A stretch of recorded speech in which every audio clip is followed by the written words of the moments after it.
Good Tuesday morning, and welcome to Ice Age TV, the internal combustion engine age YouTube channel that talks about all my trucks and cars and SUVs and adventures and motorcycles. And my kid, as one of my viewers said, hey, you forgot to mention your kid in your conversation of what I talk about, what we do. Yeah, that's right. But hey, good morning there. Thanks for tuning my channel. And anybody's new, thanks for watching me. And wow, what a beautiful, special Tuesday morning this is. I left my word special. Yes, it's so nice out here today. The warm weather's here. Temperature's not bad at all. And we got here kind of doing their thing. They were just out a few minutes ago. And I'm just getting the morning going, getting the coffee, and just started talking. You're the first to hear my voice. Truthfully, everybody's kind of getting dressed and getting their thing going for the day. So, yeah, I thought to myself, the word special. Have we talked about special? Have we talked about how they have special edition cars and trucks and motorcycles? And this vehicle has the launch edition. I got to tell you what, this Grand Wagoneer, this is definitely a really special vehicle to me because it's just, oh my gosh, I drove it yesterday for the first time in a while, and I've been riding around all my trucks. And when I get in this vehicle, it just makes me feel special. Kind of the idea when we buy our nice cars, for anybody that works hard and truly earns their status to be able to buy something nice, isn't that the overall, what you want to feel is that you're special? I mean, isn't that kind of how it works in life? That we go to school, we get an education, get degrees, we take on work projects, we commit ourselves to doing things, and in the end, these vehicles, I think, are such part of our life that make us feel special. And that's what it's all about. I mean, I go to these car meets and talk to people, and it just radiates that the vehicle makes them feel special. Because they have something unique that's not everybody else has. They make the vehicle unique to themselves. Come on, Pops. Come on, Ginger. Get up here. Come on, baby. Let's go. Come on. Come on, get the gang in here. Don't you be the problem. Come on. Yeah, so I just thought to myself, special. The conversation of what makes us feel special. And what's actually kind of weird is, I was driving the Bronco yesterday, the Raptor. Come on, baby. Come on, Junior, baby. Get in the barn. Come on, I want to chase you guys around. I was driving the Raptor yesterday. Daughter went one direction. You know, I'm teaching my daughter how to help run my company, and she's doing a great job. And there's just areas in the boat that she can go and take care of things. There's other areas of the business she's not going to be by herself.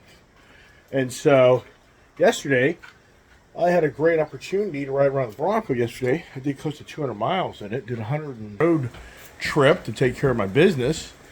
And wow, that Bronco Raptor is just so special. It's the nicest SUV in that class I've ever owned in my life. And it's my second one. I've had 4 Broncos now. Anybody new to the channel, in over a year, 4 Broncos. 2 Wild Track Editions and 2 Raptors. And I package. But I got in that vehicle yesterday, and it's just such a special vehicle. And since I have so many vehicles to jump in and out of and drive, I can really, sincerely share with others what is so special. And like this new Jeep Gladiator that I bought, the Mojave Edition, that really is a special vehicle that is better than the Rubicon package. And I never knew that. Even I was very intrigued when I saw Jeep bring the Mojave package availability for the Gladiators, I guess like 2 years ago. I'm just guessing. And I was intrigued by the way it looked. And it really is a different ride, different type of feel Jeep Gladiator. It's night and day from your Sport, your Limited, and your Rubicon. I mean, even for me saying that, I think, yeah, you're full of baloney. No, these Mojaves have a different suspension. It's more over the road, really confident, comfortable, great work vehicle. And my daughter really likes this. And I gave up my Ford Maverick for this vehicle. And the Ford Maverick is such a nice vehicle, but it sits so low to the ground. That was kind of one thing that I just kind of like, yeah. But the Maverick's a great vehicle. Now I can look over here at the Ford Lightning. The Lightning truck is such a different vehicle that's special to the EV crowd. And then the Ford Tremor, the gentleman put a Carly lift suspension on it. So this is special to the lift crowd. And then for the EV performance side, here's all my Ford Mustang Mach-E you don't see, hiding back here with all the grass growing around it. Yeah, that's special. In the EV world, look at my tractor. Just, Jesus Christ. So many projects. And then his F450, a gentleman ordered this special for him. Just a two-door, very unique. And he added the fender flares. He changed the interior. He did a different suspension on it. And he made this special for him. And I just happened to luck out and get this vehicle. And this is so special to my daughter. And the Ram 2500 down there, since we piped it. And then this 3500. So you have these vehicles that we all take and we kind of make them ours, just like the Ford Power Boost. I gave up my Ford Raptor on this, and I truly believe this is a more practical vehicle, very nice vehicle. I just love that Ford Power Boost. It gives me more towing capability, and it gets respectable fuel mileage.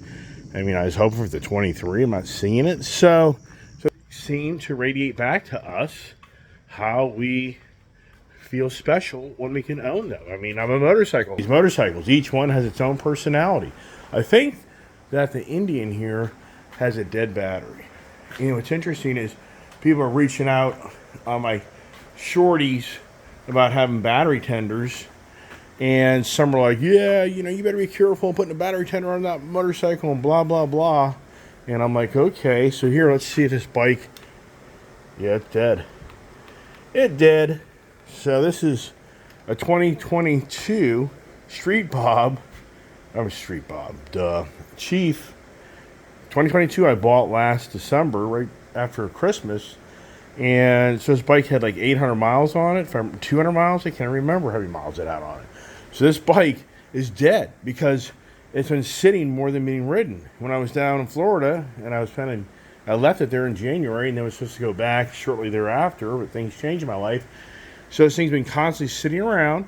So think this through. This motorcycle is maybe 1 year old and that battery's dead because it wasn't put on a battery tender. You can't own motorcycles. I've had so many motorcycles and cars and trucks, but here's something concerning. I got a red, I got a green. So this was red for a solid day and a half. So that finally went green. So this battery definitely needed some nurturing. And even the Honda Fury here, same thing. This thing the other day barely started up. So anybody who owns motorcycles and thinks you can park these things for 2, 3, 4, 5, 6 months and not have challenges on them, then you're kidding yourself, because you have to give these batteries energy by either riding them or putting a battery tender on them. Here's the collection here. You have the Harley collection, the Indian collection, get them all mixed up. Now this bike here is a 2021 February, my birthday present to me.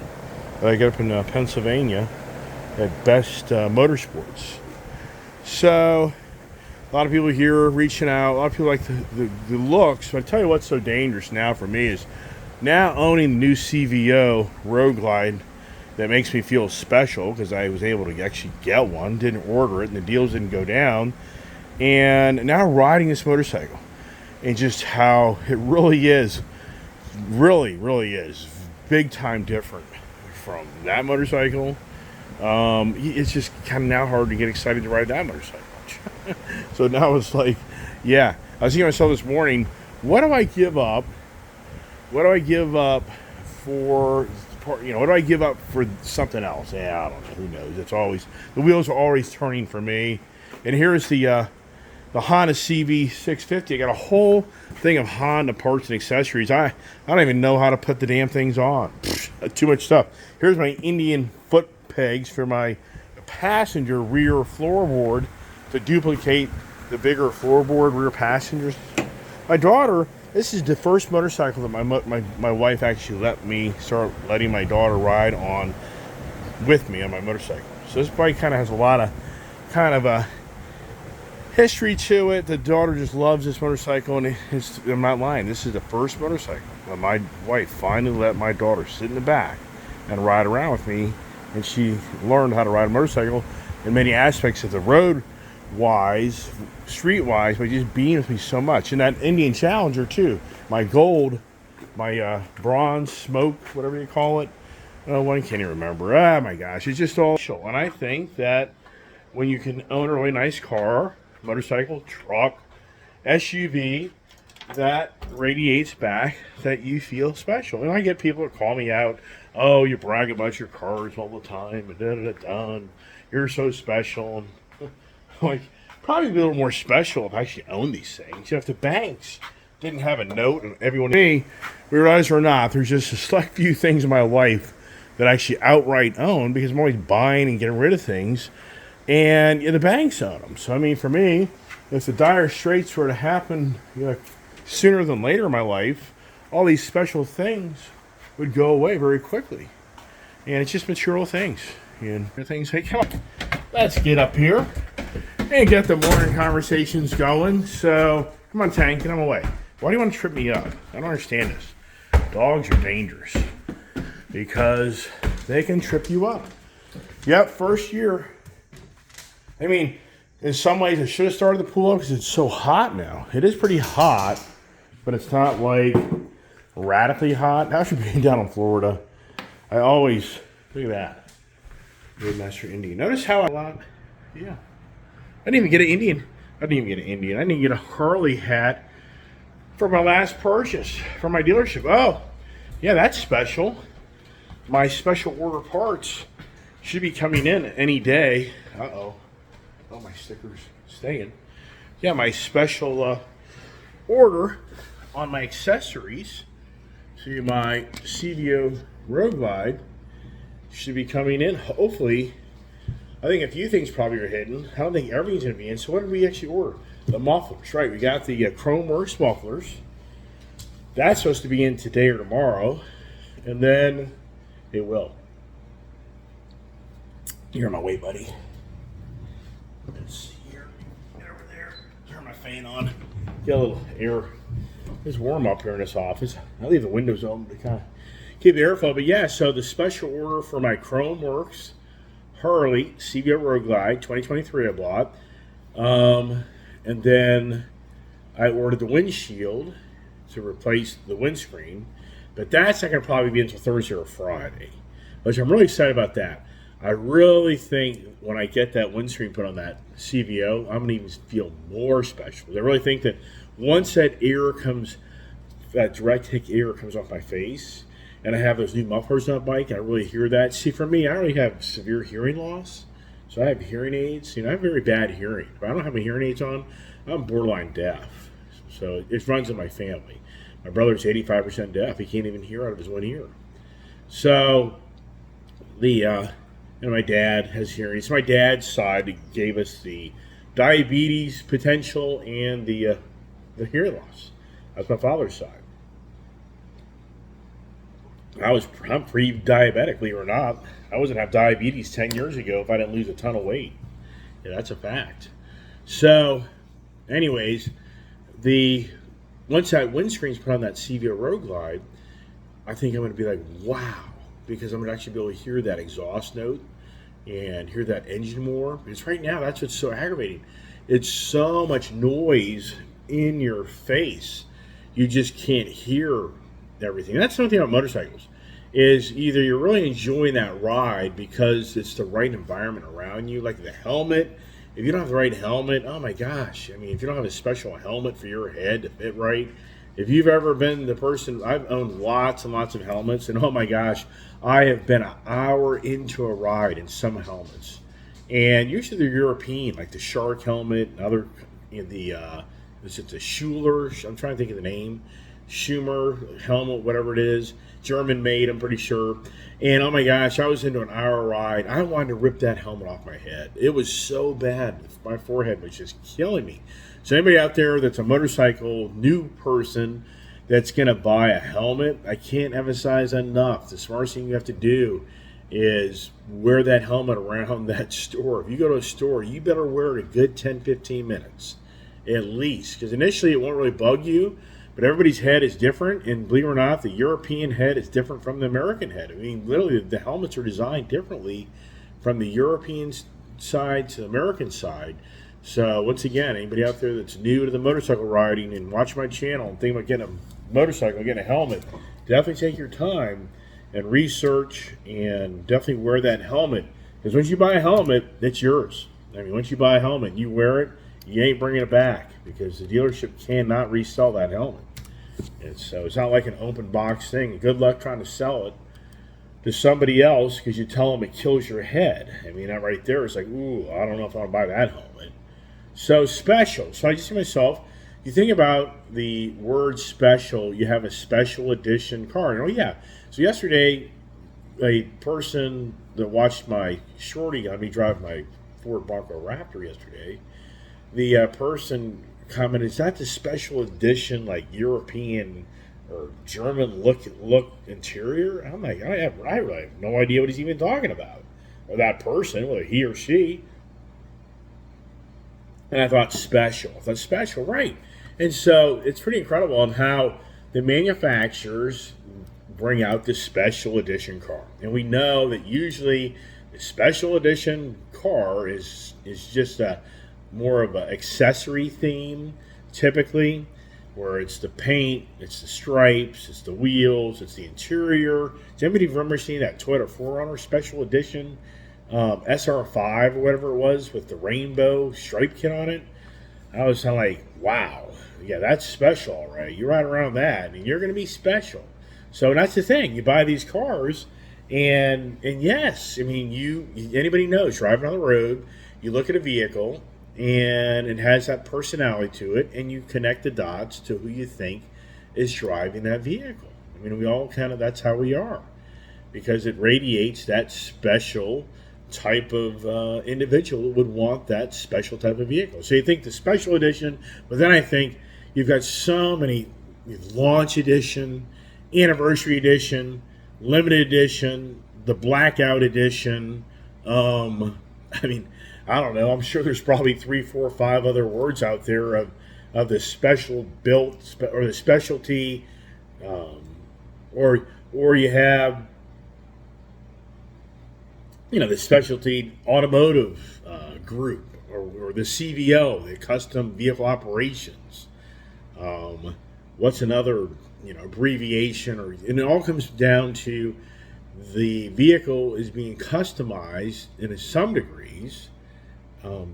That makes it unique and special. Just like Carroll Shelby. Carroll Shelby was the road racer, the guy that liked to do the track, and that's where the guy brought the Shelby product to the industry and the marketplace, because he was such a determined car racer that he wanted to modify and make his vehicle special. And then he came up with the name Shelby, which now, as we know, is a huge name. And the Ford product, Chrysler has used it. I don't think has Chevrolet used it. No, I know that Chrysler's used the Shelby name. He was with Chrysler. Ford, it's a huge Ford, the Shelby GT350. That's the first thing that'll pop in your head. That was the first, I guess, Shelby car. Is that right? The Shelby Cobra. Is that right? The Shelby GT500. Then it went to the Shelby Super. No, is it the Shelby? I guess it's the Shelby Super Snake, right? And then I had the Shelby Super Snake sport truck 2-door. I've had a lot of Shelby products. And it was pretty cool. At one time, I actually had, I think, the GT350 Shelby. I had the Shelby Super Snake truck, and I had the GT500. So I had 3 Shelby products, which that was kind of, I was like, wow, that's pretty cool to have. So it's all about being special. And now on the electric side, what's so special about that, right? Here's the latest with Elon Musk. It's the North American Charging System, the NACS. So Tesla has branded their supercharging stations as the NACS versus the J1772 plug for charging your car. It's 2 different style plugs of how you plug your electric vehicle into a charging station. So Tesla, who's the most dominant charging station infrastructure in the country at this time, has the reins on the name NACS, North American Charging System, standard, basically, is what he's going for. He's trying to capitalize, and everybody adopts their charging plugs and their ports on their cars to be the same as Tesla, so that he can capture now not only making money off the Tesla products, but off of the Ford and the Lucid and the Polestar and the Rivian and the Volkswagen and the Hyundai. You go through the whole list. Elon, once again, is capitalizing on his so-called technology and inventions. So apparently Tesla has just offered a universal NACS and a J1772 universal charging station for your home for $595.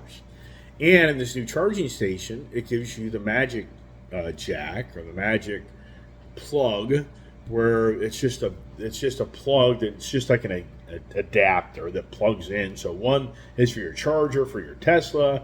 If you don't unhook the little adapter, then it's for your Ford or whatever J1772 car manufacturers are using that style plug. And so what I think is so intriguing about it is it's Elon Musk, as usual. The guy collects data like never seen.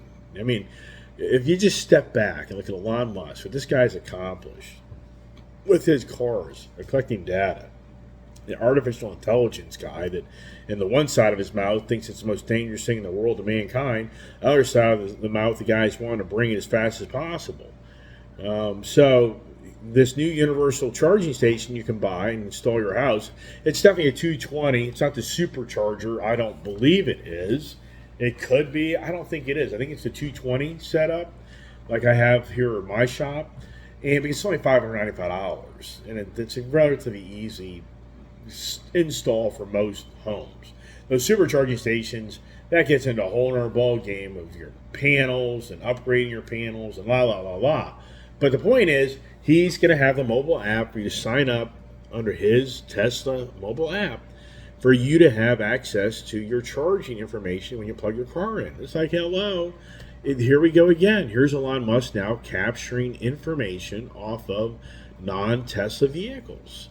And yeah, and for the record, for you to go to his charging station, use the Magic Jack, Magic adapter to charge your car, you're going to have to get that app anyways for you to be in his system, to be recognized when you plug your car in, to have access to charge your car. Now, this new Magic Jack, I guess you call it, or whatever, isn't dominant at the supercharging stations of Tesla out in the field yet. There's some out there that he's opened up the door. Just anybody's not abreast what's going on. Elon has been proprietary to Tesla only of charging stations. I learned this here last year when I bought my electric vehicles, and I went to a Tesla charging station and I plugged into my car, and it's like, and I even had the adapter, and it still was, it ain't gonna open up its charging facility for you because I don't own a Tesla. The computer knows it's not a Tesla vehicle. So Elon just recently, did everybody a so-called favor by he's going to open up all his charging stations to anybody that has the NACS charging setup, or you've got the Magic Jack adapter, or at the charging station, his goal is to put the Magic Jack, if they call it that, I'm pretty sure that's what they call it. I could be wrong with that term, where now you can, as you go up to the charging station I just showed you, if you just pull it out, it has that adapter on it, or maybe you can just pull it out, it's the one for the Tesla, or you got to pull it in to click it in to get the Magic Jack out, or it may be when you have your app, it knows and it releases the Magic Jack adapter so that it knows who you are when you show up and you go program your app to the charging station to release that little special adapter. So, but here it is. I mean, the point is that Elon Musk is now capturing all of your vehicle information. It's going to tell you, he's going to know how many kilowatts it took to charge your vehicle and the range and blah, blah, blah, blah. It's just constant information being fed to Elon Musk to help understand more of what is efficient charging and what the infrastructure. I mean, think this through. Elon already has the numbers of what is going on in the charging station infrastructure and how many kilowatts per day these charging stations are taking out of the grid in our country. In fact, my local county here in Loudoun County, Virginia, Dominion Power is looking to put in more transmission lines. Why? Because it's the growth here is huge in the data centers, but they know that the future of this electric charging infrastructure is going to be massive, and that's the thing that you just don't hear talked about at all, is the amount of money you're going to pay for electricity down the road. I know the solar, the wind, I know the renewable energies are here, the backup battery packs, but in general, for the amount of money it's being spent to build out the transmission lines for the future of the electric grid to take care of this transportation sector of our country, you just know that it's going to be very expensive energy. And I've talked about it before on my channel on how the consumer, for a homeowner, is going to pay dearly for this. Meaning that even though if you're not some car nut and wants to have all the latest, greatest electric vehicles, and you still have your ICE vehicle, and you go 10 years from now, I would imagine the electric rates for your home are going to grow substantially. And I've even talked about it in great length before, that the people that are saying, well, I don't go to the gas station anymore and spend $50, $60 to fill up my car, so I'm going to skate that now about your vehicle. Well, I just think it's just going to go back into your house electric, your electric bill at your house, and you're just going to be, it's just going to be an offset from being at the gas station. And now your electric bill at your house will be very expensive. And yes, I know, go to solar, go to the battery, renewable energy, go to the windmill in your backyard, whatever. But overall, I think there's going to be so many other people that aren't going to be in that. The infrastructure of that isn't going to be as massive as maybe somebody thinks. Maybe it will be. I can't see it on the transition. So you think you're so special because you have the electric vehicle, and that's what kind of I always felt. And for anybody that's got a Tesla here, I'm not here to personally attack you. That's not my conversation. Conversation is, when you go out and buy a very nice, expensive vehicle, you feel special. I mean, I think anybody that would deny that, then why do you buy a nice vehicle? I mean, when I drive that Grand Wagoneer, that just radiates quality. Upper, echelon. It just brings all that. The interior of the vehicle is just incredibly nice. I mean, it's, why do people buy the BMW, the Mercedes Benz? You're buying a very luxurious car that we know that if you have to be successful in your life and career for your hard work and for your knowledge, to be able to own these vehicles for the most part. I'm not saying everybody has that, but at the same time, that's what it is. It's rewarded to you as an individual, and the manufacturer's gone out of their way to make something very special for you to feel special, because the car is so special. And when you drive an older car and then you jump in a brand new Mercedes Benz or BMW or a nice Audi, then it's just like, wow, this is incredible. This is an incredible vehicle, but it's very expensive. So the special Olympics, the special council, the special, I mean, you can take special in so many aspects of our life. And I think to myself, more than ever, where we are in today's governing body in administration, what is so special? I mean, what's going on? What is the underlying message of where we are today that makes some feel very special and some not so special? And I just think to myself, what is going on with our social, the social society, the social media, the Twitter, now X, the Meta, the Facebook? I mean, what, in some ways, should you be shamed because you think you're special? I mean, is that kind of being now the underlying message? I mean, we know that sadly people are calling other people out because of they look one way versus another way. Well, this little fan here now, the room has calmed down so much here. I'm not feeling so special on that fan making me feel cold. So I mean, so what's the underlying message today?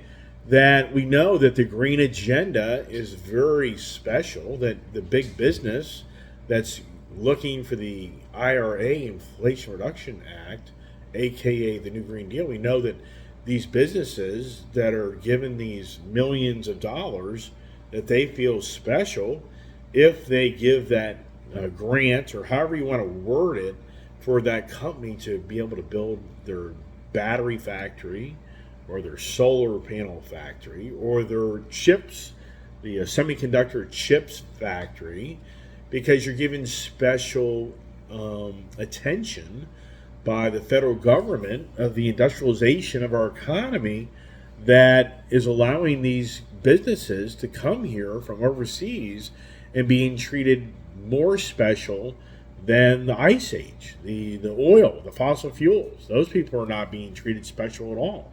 It's all about the green agenda that is getting a lot of attention to now so-called grow this economy, and that's what Joe Biden on X.